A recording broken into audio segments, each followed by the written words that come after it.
Many of us know that movement speed is the core element of the game, but there are some that still haven't caught on yet. You need it in order to survive for as long as possible.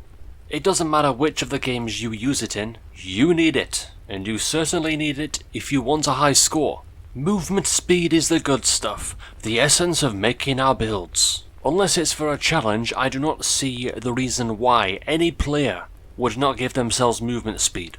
Imagine trying to chase a player with any tank in the triangle branch, with no movement speed. It just doesn't work. It simply does not. And it's even worse for tanks that do not take advantage of the bullet recoil. You would have to count on lucky kills. For not all of them, but for a lot more than usual.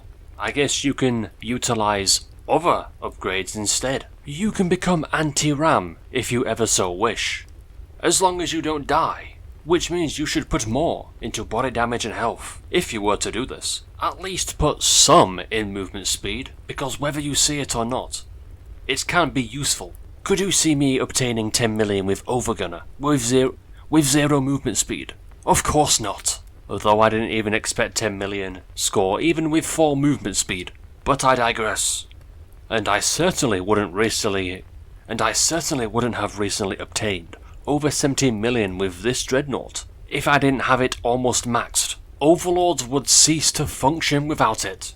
They rely on movement speed more than their damage that they do. It's a fact. That and maze walls. I know this is a Banshee, but Banshees also suffer from a lack of movement speed. Oh yeah, just give the same Banshee 2 relics for no reason. Alright then, game.